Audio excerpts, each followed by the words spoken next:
We are really, I guess, in the end game now. And what a beautiful episode to send us into the darkness and despair that we're about to see in the coming weeks. Before I get into talking about this week's episode, which was just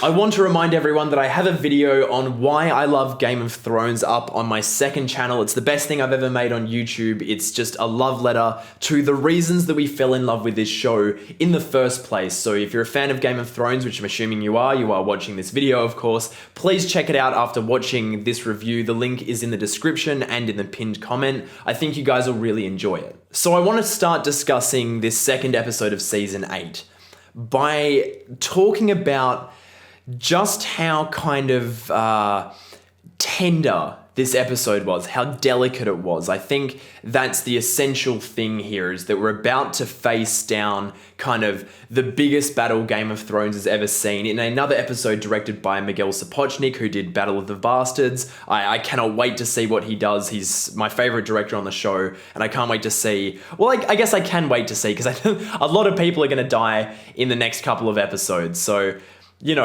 we've got that to think about. But I am excited to see what's happening next week. And what I love so much about the episode, this second episode, is the fact that it very much felt like the reflection episode. I think we kind of had the feeling that that was what the first episode of Season 8 was, but I think that first episode was about bringing people together and kind of setting the stage for what we're about to go through over the next couple of episodes. And I think what was so beautiful about this episode was that it took the time to reflect.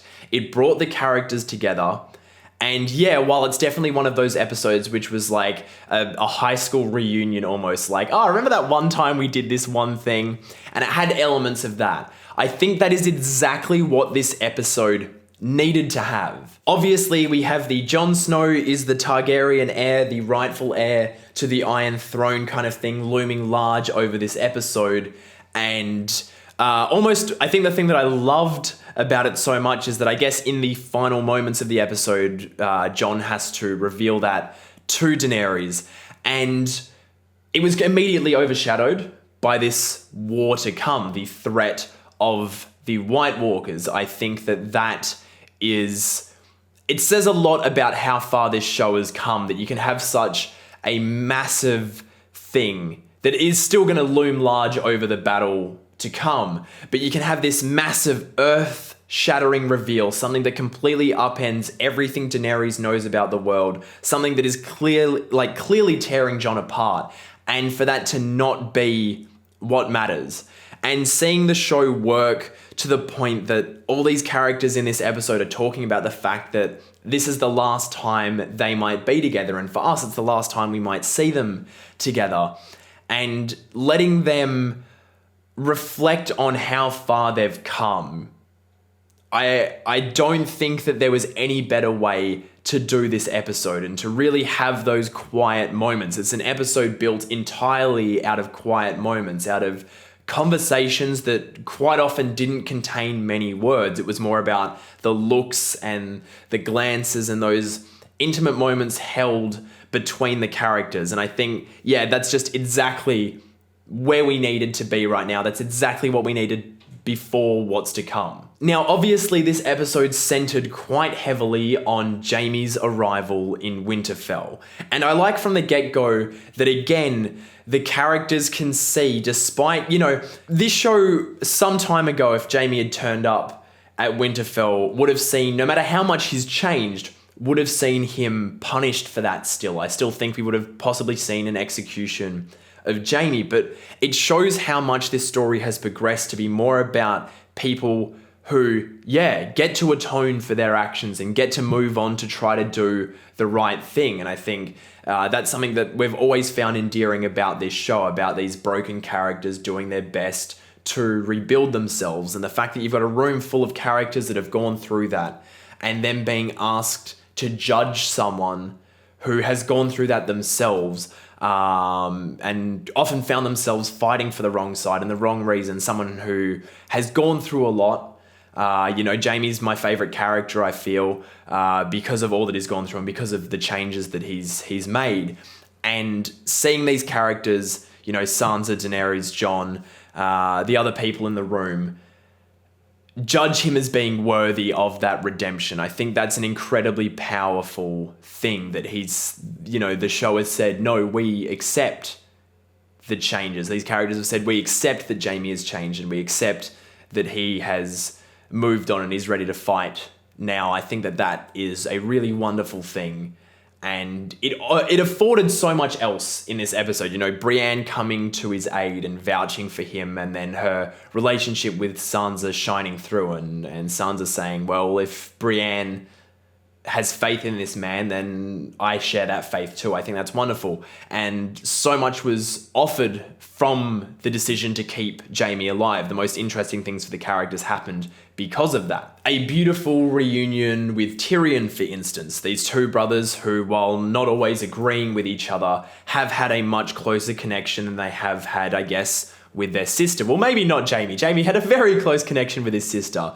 But Jaime, I guess, has always loved Tyrion, and that continues to shine through. They really do feel like brothers in this episode, and I really appreciated that element. I also sincerely appreciated the scene shared between Bran and Jaime. I think both performers in that scene did a fantastic job of, again, showing that maybe the past doesn't matter. Those things that we've done to each other don't matter as much as we thought they did in the face of something far scarier, something far more threatening. And that moment shared between them, I thought, was one of the most delicate moments in this episode. And it was definitely something that kind of stood out to me. And I think overall, so much of this episode would be distilled down to the scene between all the characters sitting around the fire.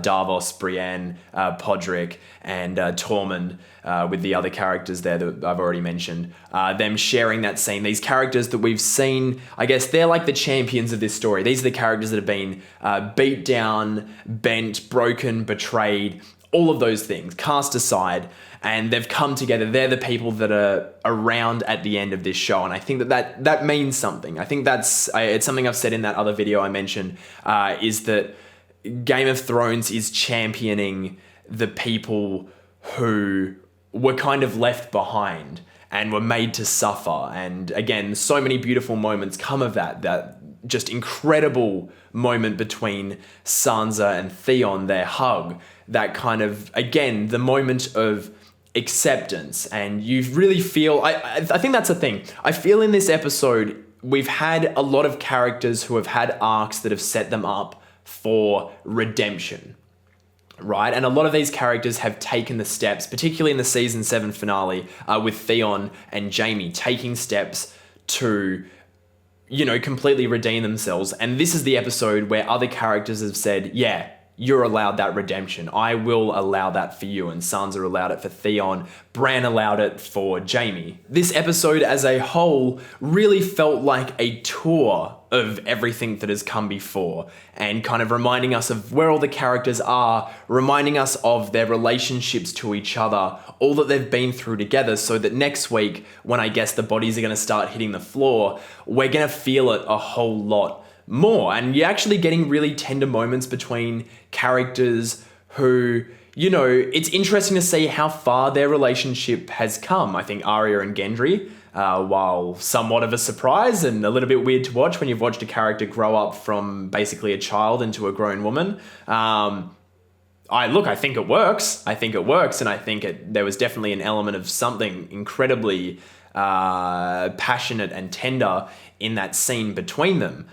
But there's a lot of kind of moments where you didn't really think you'd ever see those characters again together sharing moments like that. Again, this fantastic scene between the remaining Mormonts I thought was fantastic. And then Sam coming in and giving basically the man who trained him to be everything he was, giving, the sword of the father to the son.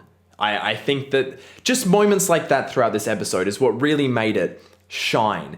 And I can understand if people would have problems with another episode that is essentially characters sitting around and doing nothing. This character talks to this character talks to this character. But all it comes down to for me is that while it's an episode with not much forward momentum, if any at all, it's exactly what it needs to be. It has the moments of comedy. It has the moments of kind of, you want to cheer, you want to kind of emote. I think there's a lot of people would have shed tears in this episode, and I think there was definitely moments where I was on the cusp of that. Again, as I said last week, it's interesting seeing Daenerys start to tip into, I don't want to say villain territory. I think it's dangerous to say that she's becoming a villain.